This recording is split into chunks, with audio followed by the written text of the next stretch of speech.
Ladies and gentlemen, it is an honor to have the esteemed President of India with us on this momentous occasion, and we'd like to welcome her with a loud round of applause.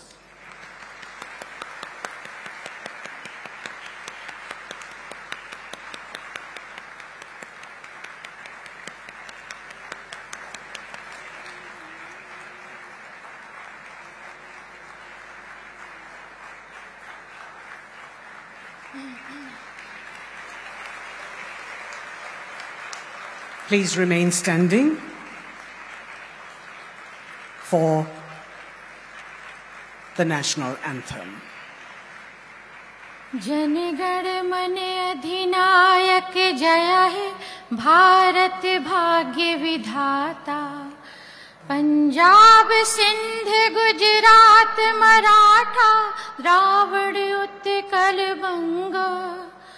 Vindhya Himachal Yamuna Ganga, उच्छल जलधि तरंगा। तब शुभ नामे जागे, तब शुभ आशीष मांगे। गाहे तब जय गाथा, जनगण मंगलदायक जय है, भारत भाग्य विधाता। जय है, जय है, जय है, जय जय जय जय है। Please be seated. We're also joined by the Honorable Minister of State for Culture and External Affairs, Srimati Meenakshi Lekhi, and the Honorable Minister of State for Law and Justice, Independent Charge and for Culture and Parliamentary Affairs, Shri Arjun Ram Meghwal ji. I'd like to now request him to please welcome the President and all our guests to the program.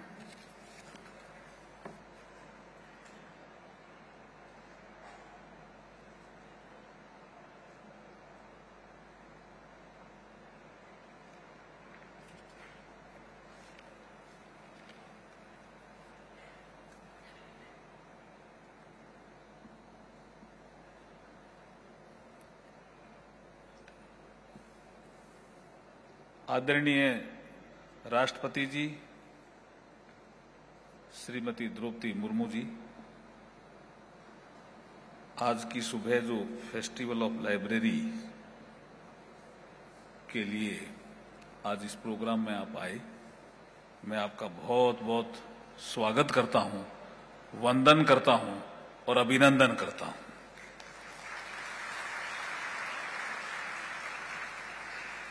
Meenakshi Lekhi जी, जो culture और विदेश विभाग में राज्य मंत्री हैं, सम्मानित मंच, मैं बहुत ज्यादा समय आपका नहीं लेने वाला हूं। 2-3 विषय जो आने वाले समय में आएंगे, आप सबका स्वागत करते हुए कि ये आज का फेस्टिवल ऑफ लाइब्रेरी क्यों महत्वपूर्ण है। मैं अभी चर्चा कर रहा था हमारे सेक्रेटरी गोविंद मोहन जी से और हमारे जॉइंट सेक्रेटरी मुग्धा सिन्हा जी से कि यहाँ इस देश में जो महापुरुष हुए, उन्होंने बहुत सी चीजें लाइब्रेरी के बारे में कही है। जैसे डॉक्टर APJ अब्दुल कलाम साहब की बात करें, जो हमारे पूर्व राष्ट्रपति भी रहे, मिसाइल मैन के नाम से जाने भी जाते हैं। वो क्या कहते हैं इस बुक्स के बारे में? 1 best book is equal to 100 good friends, but 1 good friends is equal to a library. It is APJ Abdul Kalam. ये जो विषय निकल करके आते हैं तो ये बहुत महत्वपूर्ण है। बाबा साहब BR अम्बेडकर जब वो लंदन से भारत यात्रा कर रहे थे तो उनकी किताबें रास्ते में समुद्र में डूब गई थी। तो वो अपनी जीवनी में लिखते हैं कि मेरे परिवार का भी कोई सदस्य खो गया था, तब भी मैं इतना नहीं रोआ जितना मेरी किताबें जब समुद्र में डूबी तब मैं रोया। ऐसे महापुरुषों ने हमें बहुत महत्वपूर्ण इतिहास दिया है।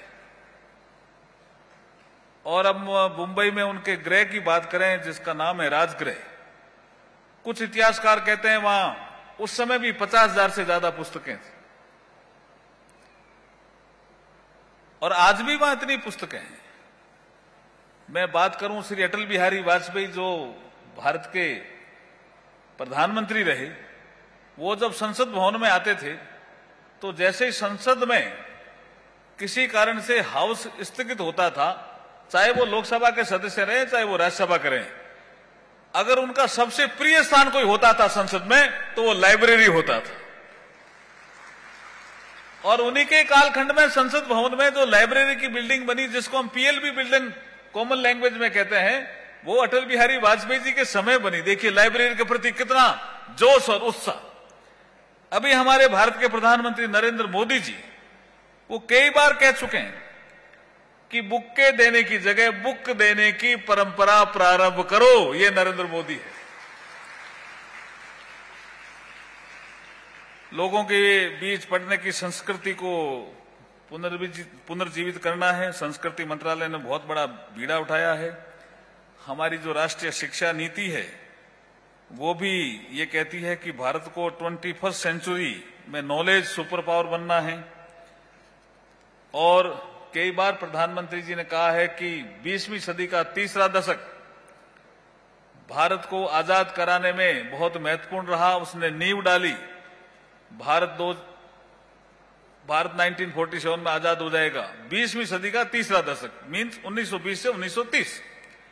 तो वो कहते हैं कि 21वीं सदी का भी तीसरा दशक यानी 2020 से 2030 इतना ही महत्वपूर्ण है जैसे 20वीं सदी के तीसरे दशक ने भारत को आजाद करने की नींव डाली, ऐसे ही 21वीं सदी के तीसरे दशक ने भारत को विकसित करने की नींव डालनी है। इसलिए फेस्टिवल ऑफ लाइब्रेरी वाला कार्यक्रम भी उसी कड़ी का भाग है, उसी का ही कार्यक्रम है।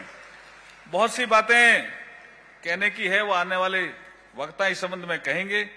मैं पुनः राष्ट्रपति जी का बहुत बहुत आभार प्रकट करता हूं कि आपने समय दिया।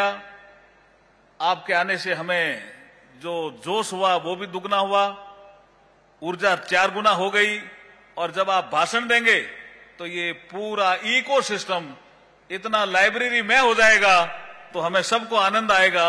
ऐसे हमारे राष्ट्रपति जी का आपको भी कहता हूं, जोरदार करतल ध्वनि से स्वागत करें, वंदन करें और अभिनंदन करें। बहुत बहुत धन्यवाद।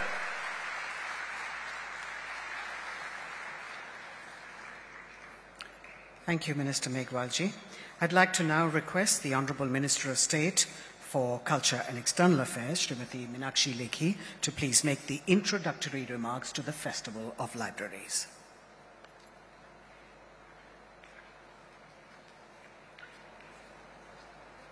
Thank you very much. Her Excellency, the President of India, my colleague and friend, Mr. Arjun Ram Megwal ji, Govind Mohan ji, Secretary, and our colleague here who's going to be a very renowned author who's going to give the keynote address today. Excellencies, ladies and gentlemen. Library. I think whatever Mr. Megwal said, but the Festival of Libraries in a country like India is just a remnants of our past. And the past, which was a glorious past, the past which gave India the edge at that point in time, and we were called Vishwa Guru, not in the air, but Guru is definitely related to the knowledge system. So whether you can see from the scripts, I was very amazed and touched by the Gaunt script, which is right in the beginning. So there has been, in parts, usurpation of Indian knowledge system. And that usurpation of Indian knowledge system, whether it's plant physiology, plant anatomy, human anatomy, Sushruta Samhita, the Ayurvedic system of medicine, the Vedas, which were themselves a system of knowledge, geography, you name it, and we had it. And then lots of historical wrongs happened, but with the result that all these invasions, etc., I would just think that person can come and take away your riches, gold, silver, utensils and diamonds and everything else, why would anyone burn libraries? So what was the motive of burning libraries? India, which housed libraries like Nalanda, Vikramshila, Somapuri, Odantapuri, Takshashila, 10,000 plus students in one university. So the system of knowledge is what others would want to destroy because they knew the riches come from knowledge. So this is something which should give us an understanding of how important the libraries are. Libraries are not just an ecosystem of knowledge, but through knowledge, skilling, through knowledge, art of living better, art of having a more sensitive and sensible society, art of governance, everything comes from that knowledge. And whatever knowledge existed in the past, each one of us is built upon that knowledge. So for generations to come, the knowledge keeps building up because of the libraries. This Festival of Libraries, which the Culture Ministry is housing, I must thank the Honorable President who's given us the time to be present here. I must thank the team which has put this whole thing together for the simple reason that it gives us an opportunity to conserve, preserve, and also carry on access system to the coming generations. And I must say that this Festival of Libraries is reflecting the vision of Honorable Prime Minister, because this is one of the last legs when we are celebrating Azadi Ka Amrit Mahotsav. As part of Azadi Ka Amrit Mahotsav, that India is celebrating all that was good in India, all that is good in India, this becomes very, very important. And the Honorable Prime Minister has also spoken to us by saying that we need to change our systems, we have to retain our ancient heritage and also modernize it. So digitization processes, podcasts, Kindle, audio libraries, audio books, so on and so forth. So various systems. Library remains the same in terms of mental space, but in terms of physical space, everything has changed. And when everything has changed, we need to up our game, upgrade ourselves, use technology, give access to knowledge to everyone who's distant and far away. And all these processes of modernization are going to make things available to everyone. I was impressed by two things in terms of information. I mean, two things which I would talk about today. One was the Gond script, which was right in the beginning. I know that how some people are trying to work on Santali and claiming Santali to be made into a script by some people who were outsiders in this country.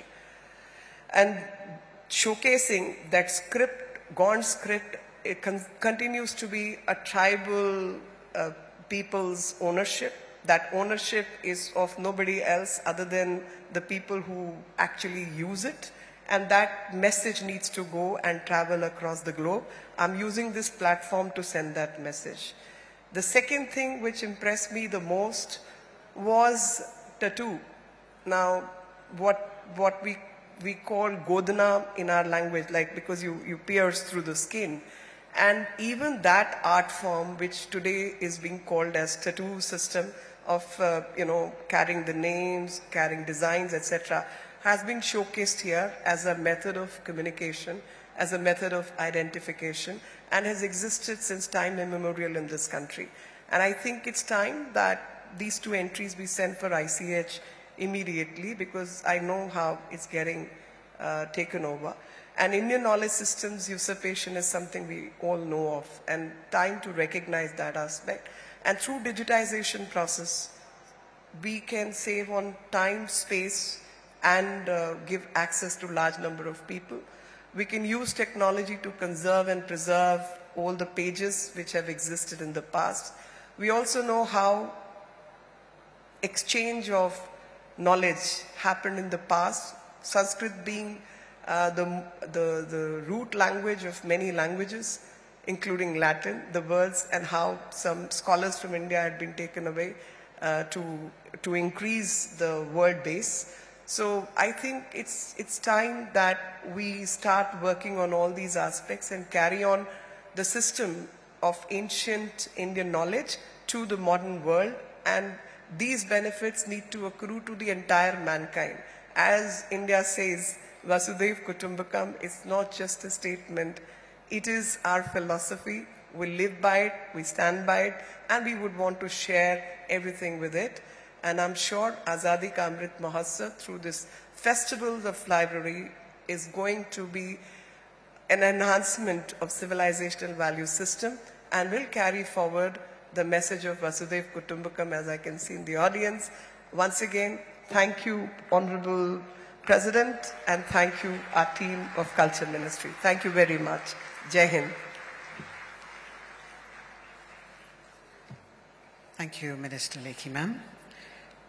May I now request the Honorable Minister Meghwalji to please present a memento to the Honorable President of India, Srimati Draupadi Murmuji.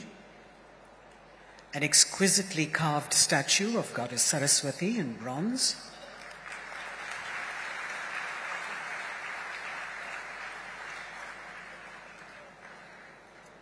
May I request the Honorable Minister Meenakshi Lekhi ji to please welcome the Honorable President with an Angavastram.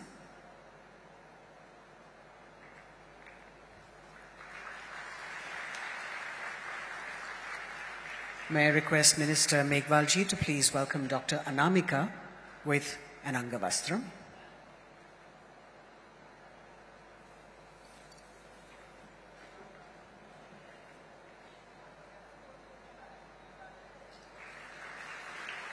Thank you. I'd like to now request the Honorable President to please launch some of the selected items for this unique Festival of Libraries. We begin with the Shubharambh of modernization and digitization project of the Rampur Raza Library in Rampur, UP, which has been given 7.24 crore rupees under the National Mission of Libraries.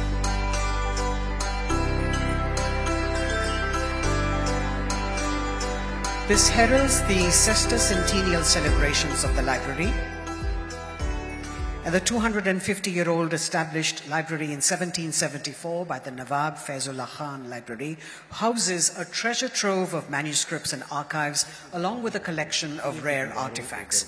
Being this ancient, it is obvious that some of its spaces, such as the reading room, the museum and the guest houses, needed to be upscaled and modernized. We also have Rampur अपने भव्य नवाबी महलों, किले की दीवारों और दरवाजों के साथ उत्तर प्रदेश का 18वीं सदी का ऐतिहासिक शहर है, जिसमें भारत की सबसे भव्य पुस्तकालयों में से एक रामपुर रजा लाइब्रेरी है। पुस्तकालय 1905 में निर्मित हामिद मंजिल में स्थित है। इससे पहले ये तोशखाना की ऐतिहासिक इमारत में स्थित था। 60,000 से अधिक मुद्रित पुस्तकों और दुर्लभ पांडुलिपियों वाले पुस्तकालय का पोषण 1957 से भारत सरकार के संस्कृति मंत्रालय के तहत किया जा रहा है। 2023 में संस्कृति मंत्रालय ने इस ऐतिहासिक लाइब्रेरी के उन्नयन की परिकल्पना की है। पुस्तकालय के प्रवेश में बाईं ओर एक स्वागत क्षेत्र और दाईं ओर एक स्मारिका दुकान शामिल होगी। आगंतुक लॉबी क्षेत्र के ठीक ऊपर के कमरे में प्रदर्शित दुर्लभ पांडुलिपियों, चित्रों और सिक्कों को देख सकेंगे। जैसे ही कोई इटालियन कैरेरा मार्बल में अपनी खूबसूरत मूर्तियों के साथ लाइब्रेरी के गलियारे में प्रवेश करता है, उसे लाइब्रेरी स्टाफ रूम और निदेशक का कैबिन दिखाई देता है, जिसमें परिवेशी हेरिटेज फर्नीचर होगा। गलियारे के अंत में आगंतुक हामिद मंजिल के भव्य हॉल को देखेंगे, जिसके उत्कृष्ट स्तंभों और छतों को अंतर्राष्ट्रीय स्तर के रीडिंग रूम में बदल दिया गया है, जिसमें सभी आवश्यक फर्नीचर और लाइब्रेरी की कीमती किताबें हैं। वाचनालय का एक बाहरी क्षेत्र बाहरी प्रदर्शनियों के लिए उपलब्ध होगा। पुस्तकालय से प्रस्थान करने से पहले आगंतुक को इस पुस्तकालय के दुर्लभ और बहुमूल्य संग्रह की पूरी झलक मिलेगी। प्रदर्शन पर रखे गए कुछ दुर्लभ दस्तावेजों में 7वीं शताब्दी की कुरान, मध्ययुगीन काल की रामायण और फारसी में अनुवादित पंचतंत्र, 5000 लघु चित्र, 3000 सुलेख कार्य शामिल होंगे। इस नए अवतार में पुस्तकालय का नाम बदलकर रामपुर रजा पुस्तकालय और संग्रहालय कर दिया गया है।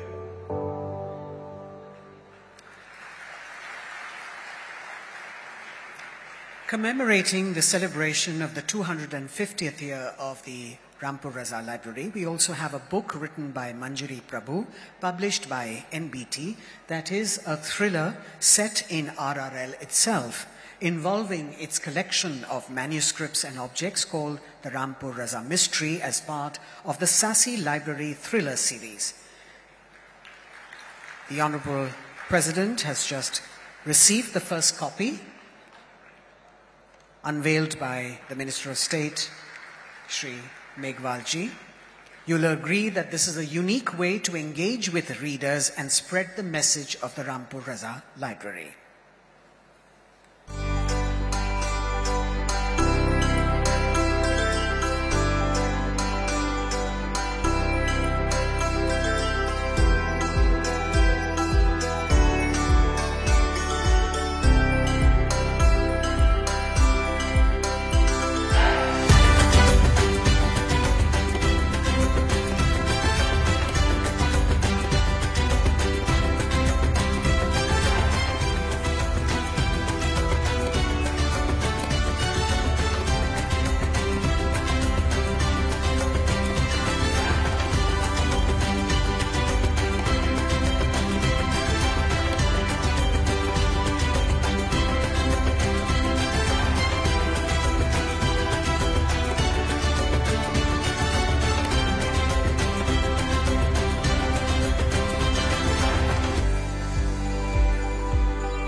Ladies and gentlemen, you will all be pleased to know that an MOU has been arrived at and signed between the Rampur Raza Library, the Khuda Bakhsh Oriental Public Library, and the Maulana Abul Kalam Azad Arabic Persian Research Institute.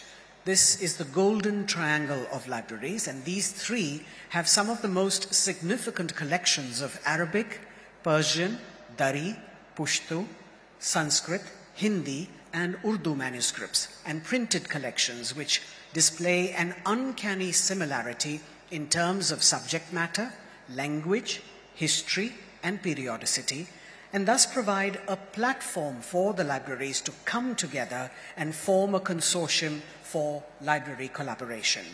This will also aid the development and enhancement of the library cadre by harmonizing recruitment rules and movement of library professionals across the three libraries.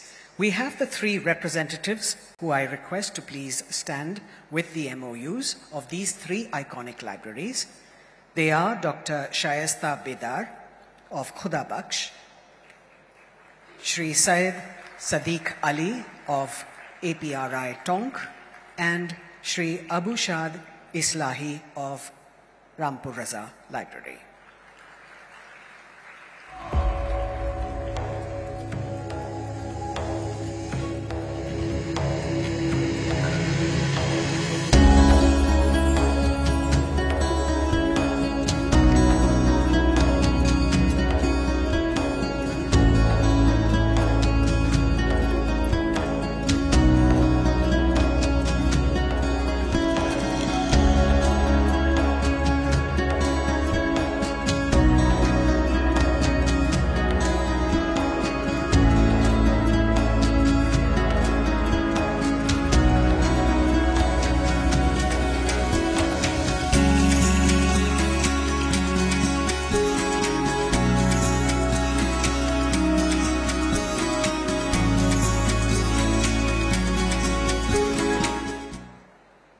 In continuation of the elements that are being revealed today by the Honorable President of India, next up is a practice workbook of cursive writing in 22 official Indian languages, which has the scripts and the history of the language, designed, collected and compiled by the Indian Culture Portal that is part of the National Virtual Library of India project funded by the Ministry of Culture.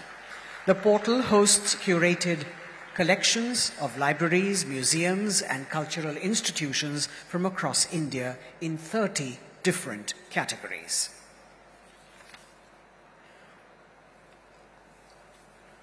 We now bring to you the curtain raiser of the Museum of Word being built at the National Library of India, Kolkata.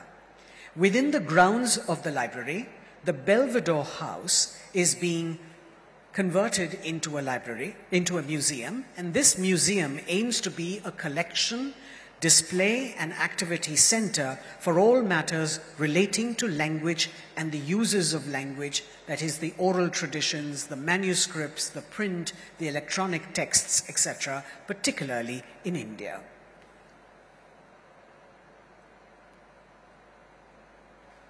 भाषाएं अनेक और भाव एक कोलकाता में स्थित museum of word संग्रहालय की मूल धारणा है। संग्रहालय में सबसे पहले अनाहत नाद और वाद नाम की एक कला स्थापना है, जिसके दो महत्वपूर्ण अंश हैं।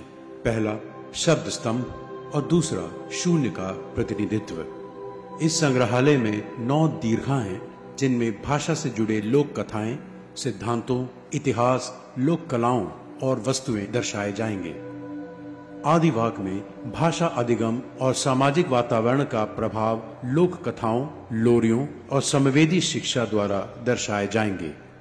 मातृभाषा और हम में अलग अलग खेलों के माध्यम से भारत में भाषाओं की वृद्धि और भाषाई क्षेत्र जैसे सिद्धांतों पर ध्यान केंद्रित किया जाएगा। नवरस के माध्यम से हिंदुस्तानी संगीत और साहित्य में नवरस और भावनाओं को इंटरैक्टिव गेम और होलोग्राफिक प्रोजेक्शन द्वारा प्रस्तुत किया जाएगा। भाषा की समय रेखा में आप अनेक भारतीय भाषाओं के आपस में गुथे परस्पर आदान प्रदान के समृद्ध इतिहास से परिचित होंगे। इसे यूं भी समझा जा सकता है कि भाषाओं की विविधता उनका सौंदर्य है और एकता शक्ति। इस विविधता के सौंदर्य को एकता की शक्ति के साथ ही सहेजा जा सकता है। चरित्र सागर में हम भारत के गौरवशाली इतिहास के प्रसिद्ध साहित्यकारों और रचयिताओं को पैनल्स और इंटरैक्टिव टाइमलाइंस के द्वारा दर्शाएंगे। वाचन परंपराओं का प्रभाव आम जीवन में कई स्तरों पर दिखता है, चाहे वो अलग अलग भाषाओं के अभिवादन के अलग अलग तरीके हों या दादी नानी की कहानियां। इसी कारणवश इस दीर्घा को 2 भागों में बांटा गया है। पहला भाग भारत में प्रसिद्ध विभिन्न वाचन परंपराओं को प्रकाशित करेगा और दूसरा हिस्सा आम जीवन में मौखिकता को खेलों द्वारा दर्शाएगा। अगला दीर्घा है नृत्य और कला। यह समझना महत्वपूर्ण है कि अगर हम भाषाओं को सिर्फ उनके लिखित रूप में बिना उसके साथ जुड़े नृत्य या गीत कलाओं को समझने की कोशिश करते हैं तो उस विषय की हमारी समझ हमेशा अधूरी रहेगी। इस सोच को अपना मूल रख के इस दीर्घा में लोक परंपराओं जैसे नृत्य, संगीत, तमाशा और चित्रकला को दर्शाया जाएगा। विश्व संवाद एक इंटरैक्टिव ग्लोब के चारों ओर केंद्रित है। भारतीय भाषाओं ने विश्व पे एक अनूठी छाप छोड़ी है, जिसे इस दीर्घा में प्रकाशित किया जाएगा। पब्लिक लाइब्रेरी मूवमेंट दीर्घा के माध्यम से प्राचीन काल में स्थित पुस्तकालयों और विद्या संस्थानों के साथ साथ आधुनिक काल में हुए पब्लिक लाइब्रेरी मूवमेंट को दर्शाया जाएगा। यह संग्रहालय देश में अपनी तरह का एक विशिष्ट प्रयास है, जिसके माध्यम से 200 से अधिक भाषाओं के बारे में लोगों को जानकारी प्रदान होगी।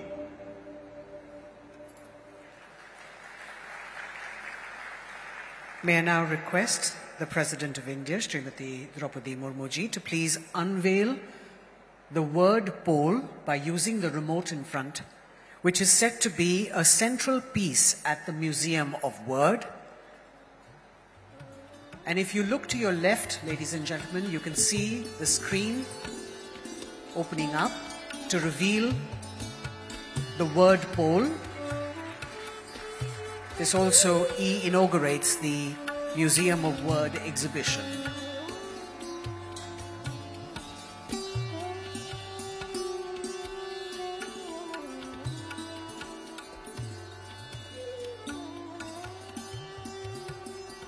Thank you, ma'am. We now have the inauguration of the 9 remaining exhibitions, visuals of which you can see on the screen. Museum of Word, cursive writings of 22 scripts, rare maps, trigonometrical map stories, calligraphy, rare and illustrated manuscripts, ancient encyclopedias, fonts inspired from the indigenous world, community archives, proscribed literatures.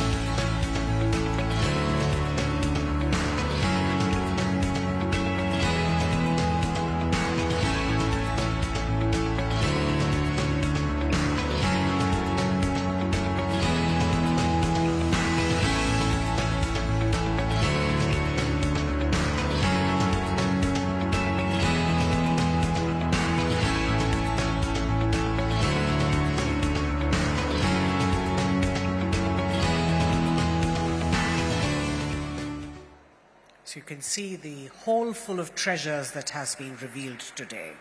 Thank you, ma'am, for having launched these critical elements as part of the Festival of Libraries.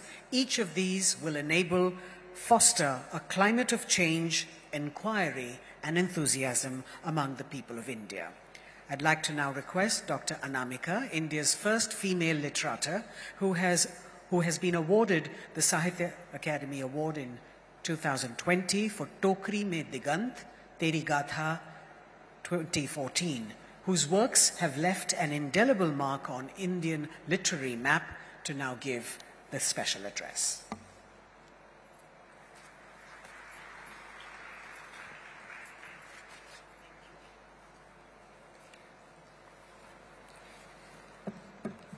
अभी ये cursive handwriting की किताब जो मेरे हाथ में आई, तो मैंने देखा कि सारे अक्षर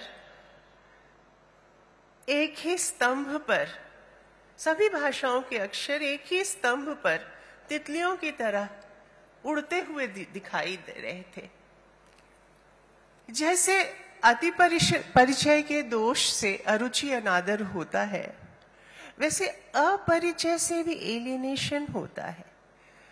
ये जो प्रतीक चिन्ह हमारे सामने अभी आया, उसका अभिवादन करती हुई मैं आपका अभिवादन करती हूँ।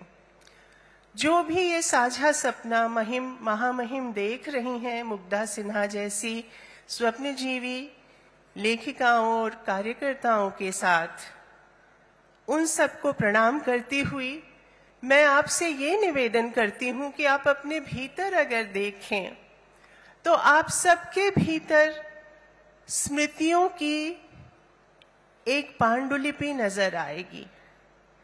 एक दिया, एक मोमबत्ती, एक ढिबरी हम सबके भीतर है, और स्मृतियों की, जातीय वैयक्तिक संघर्ष गाथाओं की एक पूरी पांडुलिपि।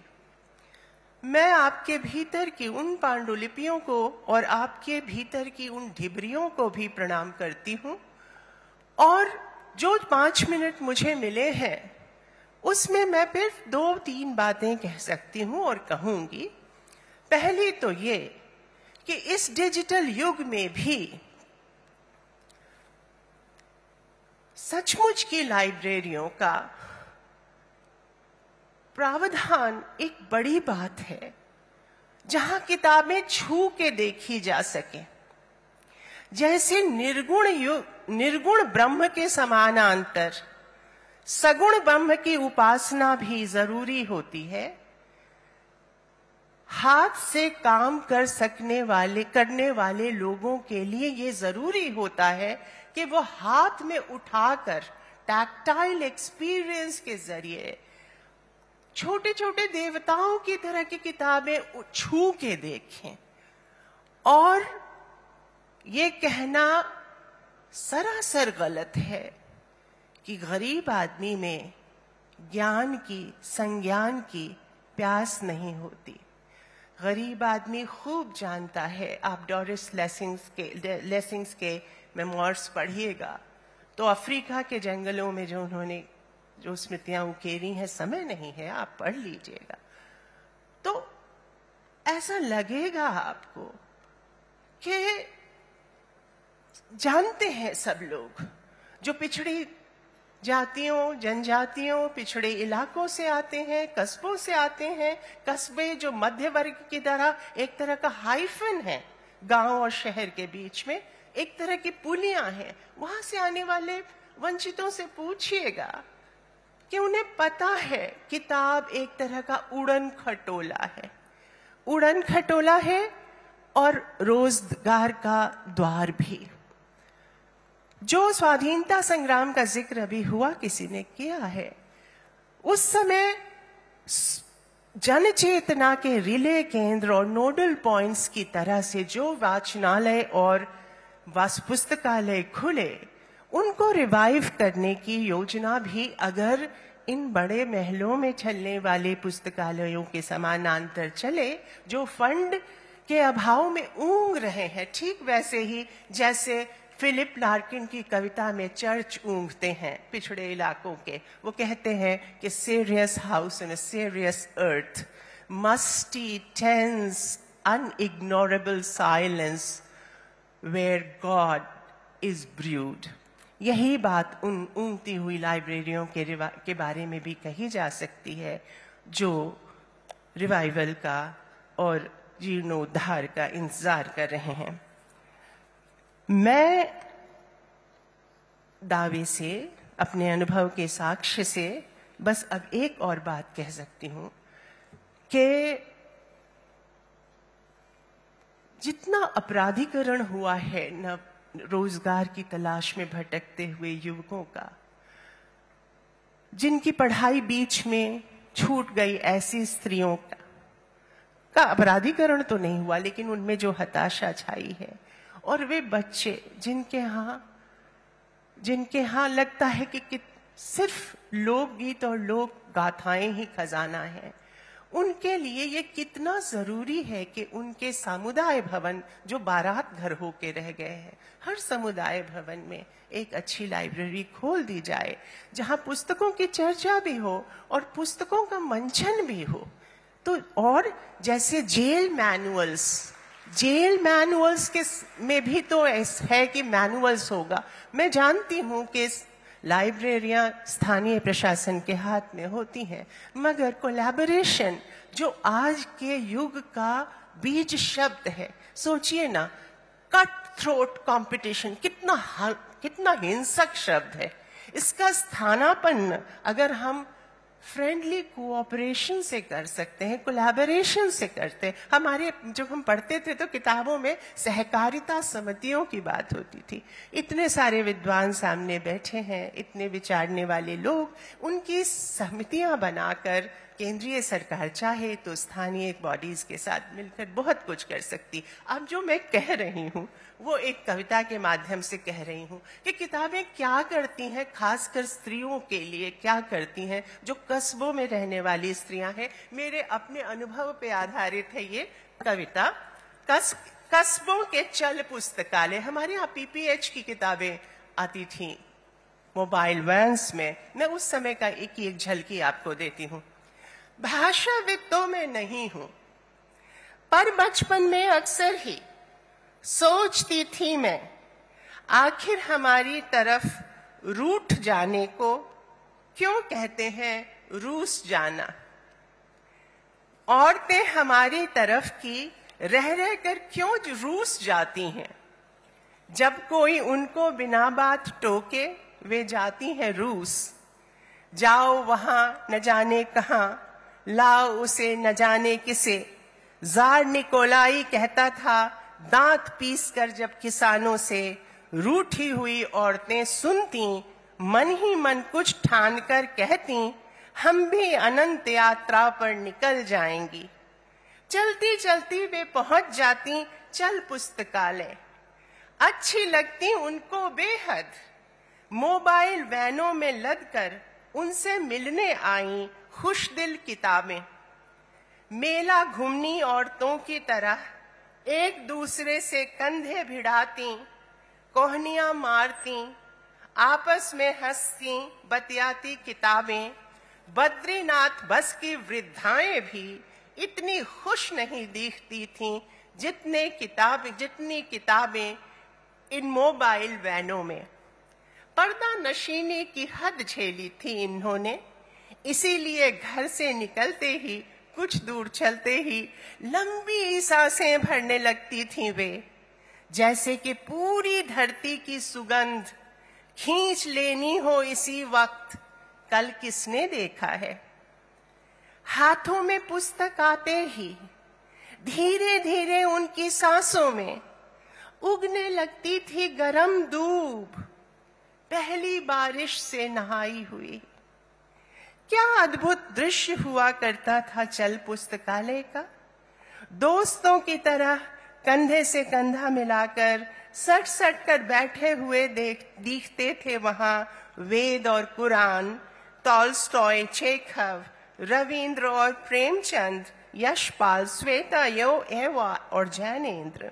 छरिया कर घर से निकल आई औरतों के जीवन का पहला और अंतिम रोमांस थी किताबें, देशी विदेशी सब कालजयी कृतियां हिंदी में, हिंदी अनुवादों में।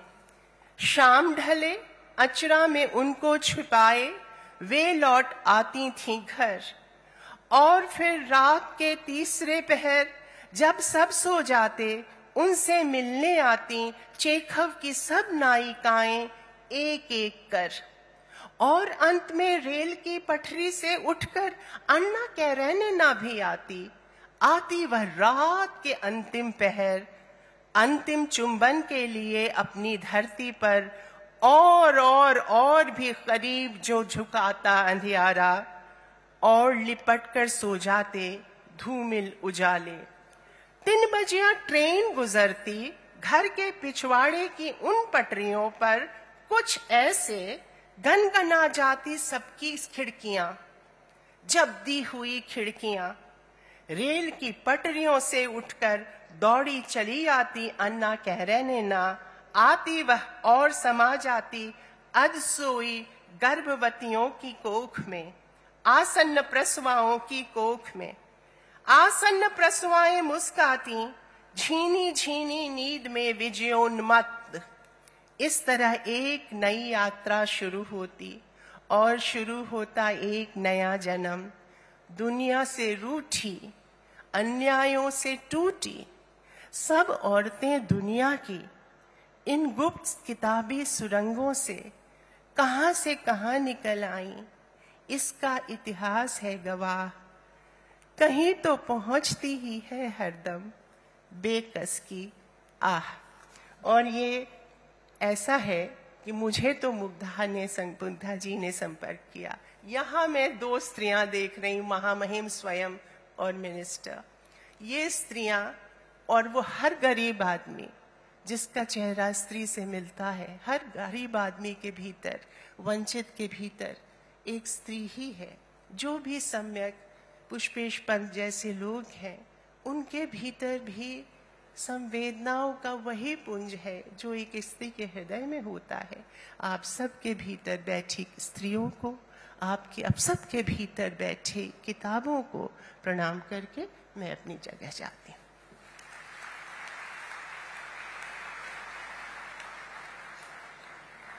Thank you, Dr. Anamika.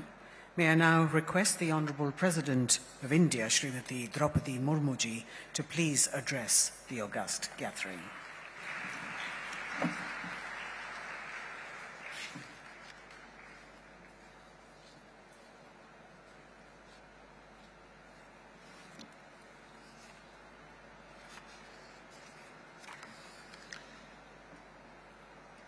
Festival of libraries के उद्घाटन समारोह में उपस्थित संस्कृति राज्य मंत्री श्री अर्जुन राम मेघवाल जी और श्रीमती मीनाक्षी लेखी जी, संस्कृति मंत्रालय के अधिकारीगण, सम्मानित लेखिका सुश्री अनामिका जी, गणमान्य अतिथियों, देवियों और स्वजनों तथा प्यारे बच्चों, आप सभी को मेरा नमस्कार।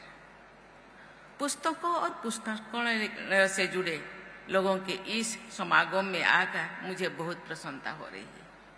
मैं सभी आयोजकों और प्रतिभागियों को सराहना करती हूँ।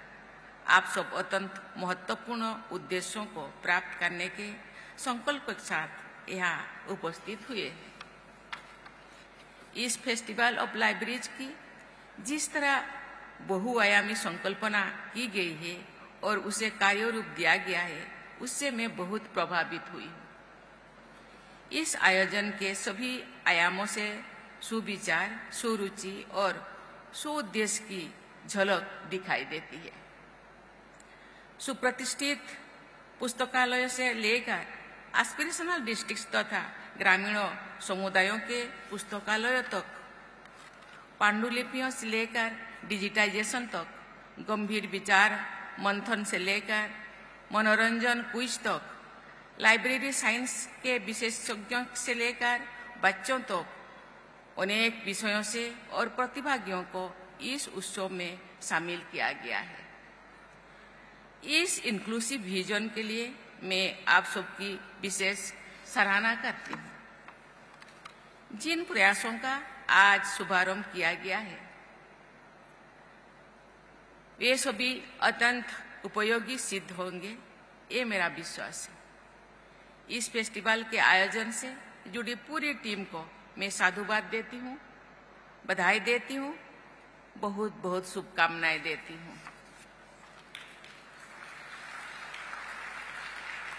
देवियों और स्वजनों, पुस्तकालयों का विकास समाज और संस्कृति के विकास से जुड़ा हुआ है। ये सभ्यताओं और संस्कृतियों की उन्नति का पैमाना भी हेतु होता है।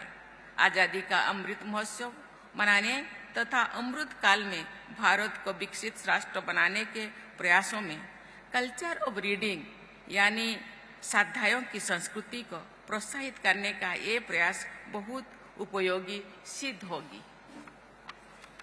इतिहास ऐसे उल्लेखों से भरा हुआ है जिसमें आक्रांतों ने पुस्तकालयों को नष्ट करना अनिवार्य समझा।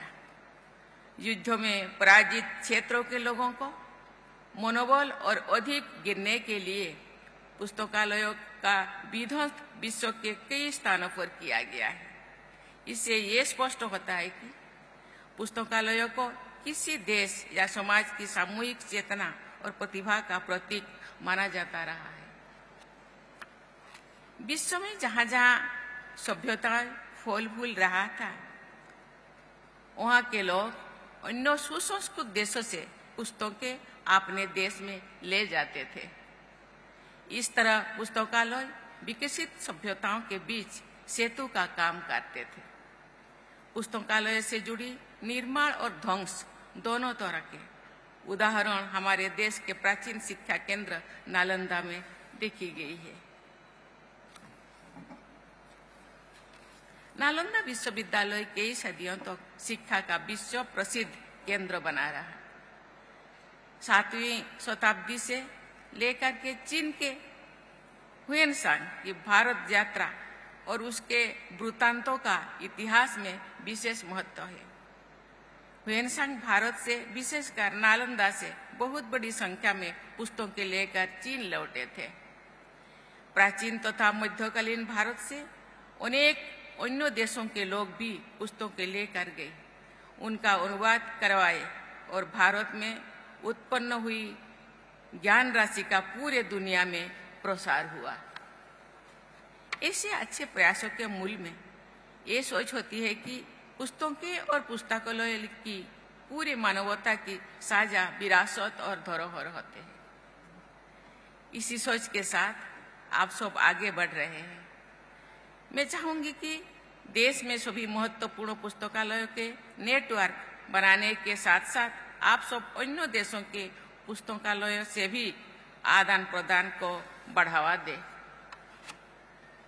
हुएनसांग की भारत यात्रा के लगभग 550 वर्षों के बाद यानी 12वीं शताब्दी के अंत में आक्रांताओं द्वारा नालंदा विश्वविद्यालय के पुस्तकालय को नष्ट कर दिया गया।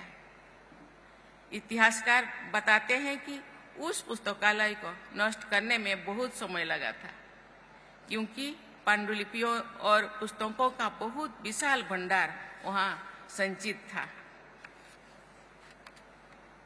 वैसी अमूल्य ज्ञान राशि से विश्व समुदाय को सदा के लिए वंचित कर दिया गया है।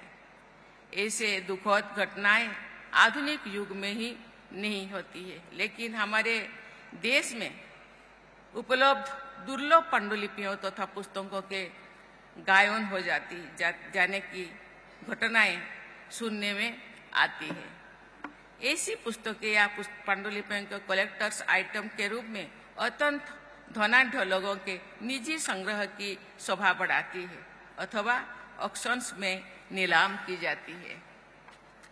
हाल के वर्षों में भारत सरकार ने विशेष प्रयास करके गलत तरीके से विदेश ले जाए गए अनेक आर्ट ऑब्जेक्ट का पता लगाकर उन्हें वापस मंगवाया है। ऐसे ही प्रयास दुर्लभ पुस्तकों और पांडुलिपियों को वापस लाने के लिए भी किया जा सकता है। पुस्तकालयों को आप सब drawing room of the community के रूप में स्थापित करने चाहते हैं। ये बहुत अच्छी सोच है, लेकिन इस सुंदर विचार में थोड़ा सा अपना विचार जोड़ते हुए मेरा सुझाव है कि पुस्तकालयों का drawing room and study of the community के रूप में लोकप्रिय बनाया जा सकता है। पुस्तकालय सामाजिक सम्मिलन के केंद्र भी बने और स्वाध्याय तथा चिंतन का भी। रीड, रिसर्च, रिफ्लेक्ट इन शब्दों में निहित इस फेस्टिवल का प्रमुख सुंदर भी ये सही यही है। मुझे बताया गया है कि संस्कृत मंत्रालय द्वारा readers to emerge as leaders तथा a country that read is a country that leads की सोच के साथ पुस्तकालय के विकास के राष्ट्रीय अभियान को आगे बढ़ाया जा रहा है। ये सर्वथा तर्कसम्मत और इतिहास सम्मत विचार भी है और अभियान भी है। हमारा स्वाधीनता संग्राम के महानायकों ने तमाम संघर्षों और संकटों के बावजूद पुस्तकों के पठन पाठन और लेखन पर जोर दिया था। महात्मा गांधी ने अपनी आत्मकथा सत्य के प्रयोग में एक अध्याय लिखा है जिसका शीर्षक है एक पुस्तक का जादू भरा असर।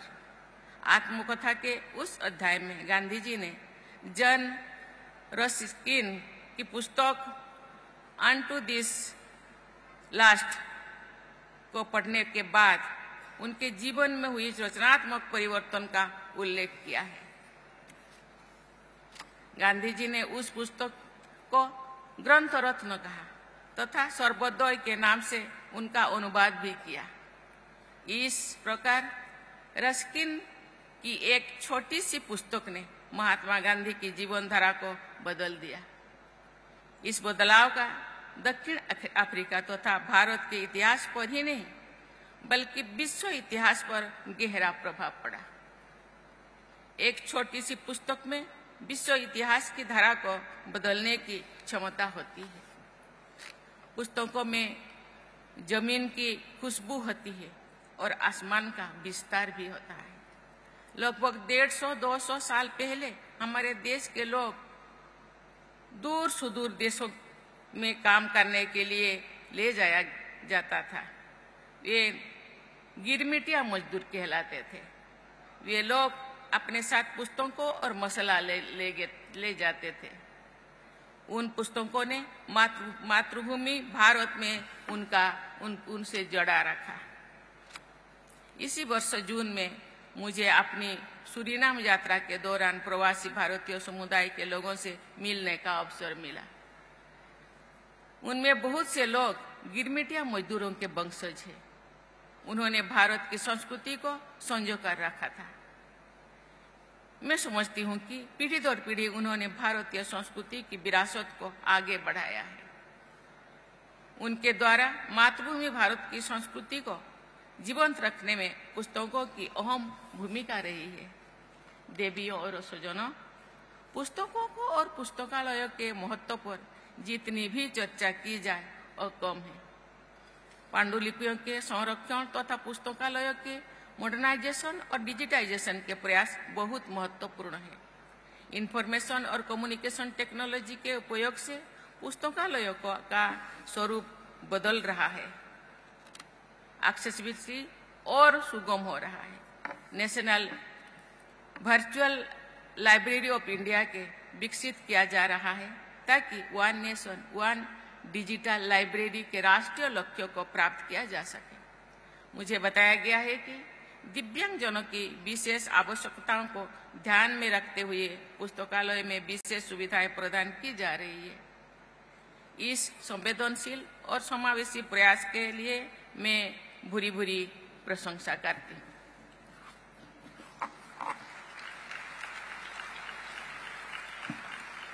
मेरी शुभकामना है कि आप सब मिलकर नेशनल मिशन ऑफ लाइब्रेरीज के उद्देश्यों तथा अपने कार्य क्षेत्र से जुड़े अन्य राष्ट्रीय लक्ष्यों को हासिल करने में सफलता प्राप्त करें।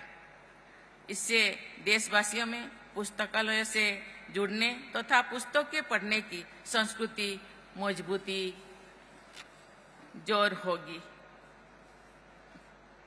भारत को ग्लोबल नॉलेज सुपर पावर बनाने के लक्ष्य में आप सब अमूल्य योगदान देंगे, ये विश्वास व्यक्त करते हुए मैं अपनी वाणी को विराम देती हूँ।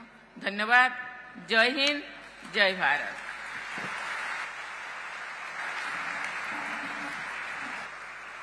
Thank you, President Murmu, for your wise words. Ladies and gentlemen, may I please request you all to please rise for the national anthem. जनगण मन अधिनायक जय है, भारत भाग्य विधाता। पंजाब सिंध गुजरात मराठा, द्राविड़ उत्कल बंगा। विंध्य हिमाचल यमुना गंगा, उच्छल जलधि तरंग। तब शुभ नामे जागे, तब शुभ आशीष मांगे। गाहे तब जय गाथा, जनगण मंगलदायक जय है, भारत भाग्य विधाता। जय है, जय है, जय है, जय जय जय जय है। Thank you. Ladies and gentlemen, kindly remain in your places until the President and other dignitaries have left the hall.